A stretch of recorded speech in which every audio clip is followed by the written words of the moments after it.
The book I'm going to review today is called Kebra, Nagast, The Glory of All Kings, translated and edited by Miguel F. Brooks. I don't think Miguel F. Brooks is I don't think he's fair. Not in this book. It's too biased up in here. Welcome to the show, folks. Welcome to the show. Welcome to the show. This is your conservative video blogger here. Welcome to today. I have an interesting story that the rest of the world needs to know from our perspective, the Oromos especially, because we make up 60% of the Ethiopia's population, and we are the most oppressed people on earth because liberalism destroyed us. We give the fruits of our labors to the Ethiopian government, and the Ethiopian government never gives back to us. Now, the book I'm going to review today is called Kebra, Nagast, The Glory of All Kings, translated and edited by Miguel F. Brooks. I don't think Miguel F. Brooks is I don't think he's fair. Not in this book. It's too biased up in here. The story of the Kebra Nagast goes like this. You know how Ethiopia got the kings of all kings in Africa? Not true. Just Haile Selassie entertained he wasn't colonized? Not true. The guy actually ran out of the country, and Marcus Garvey called him the biggest coward. But anyways, the story of the Kebra Nagast and the story of Ethiopia and the Jewish heritage being linked goes like this. Supposedly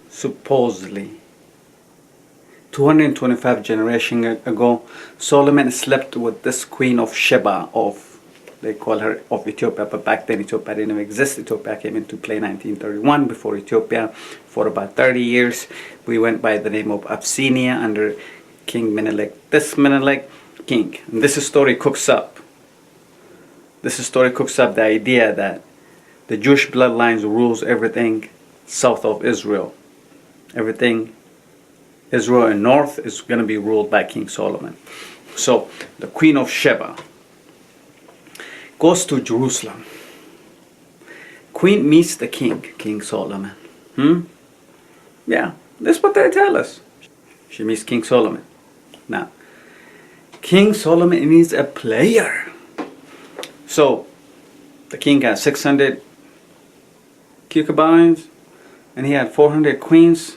Now he got plus the Ethiopian, so he got probably 401 queen or 601 concubines. So he got additional one. So he got the Ethiopian queen, right? There. He scores on her. The king is a player. He scores on the Ethiopian queen. She goes back to Ethiopia. She gives birth to a kid named Menelik. She names the kid Menelik. Bayena Lekame, this is what she names him, you know. This kid turns 12 years old and he says, I want to see my daddy, I want to see my daddy. You know, he's running around in the neighborhood and every kid got a father and he ain't got no dad. The story's right in here. Y'all can read it. You see, the story's right in here. The kid goes to his mom and says, I want to meet my daddy, I want to meet my daddy, I want to meet my daddy. She got tired of him. She kept on slapping him and now the kid is 22 years old. She can't slap him any longer, you know. And he also learned how to hunt and gather. You know, he goes around, kills some rabbits, comes back and eats. So he has all the skills necessarily ready. So she feels comfortable to send him to Israel so he can meet his father, King Solomon. The kid goes to Israel, Menelik, to meet his father. He's 22 years old, and King Solomon was so happy to see his son. But supposedly the king got, 600 girlfriends and 400 wives, and plus the Ethiopian queen, so he got 401 wife, queens, whatever. So he doesn't have any sons, but he got plenty of daughters, and the one son, Reuben, he got was not good son, so they're not going to make him a king. You know, you got to create a story, because if he sends his a purely Israeli son to Ethiopia, people are not going to buy it, right? So they got to cook up some other son. So the son is Menelik, and Menelik, King Solomon makes him King David II, he makes him that, and he sends him back to Ethiopia. Look, not just that, he sends him with like 21st sons of all the ministers of his kingship at the time. So Menelik goes back to Ethiopia, taking the Ark of the Covenant, and he also takes 20 other sons of Israeli leaders, and they're gonna rule south of Ethiopia. That's what it says on here. And since then, this is like 225 generations ago that happened like that. Since then, these Ethiopians been saying only the Jewish bloodlines can rule Ethiopia. Menelik claims he's a Jewish bloodline. Haile Selassie claims he's a Jewish bloodline. All these Ethiopians now they're going crazy, right?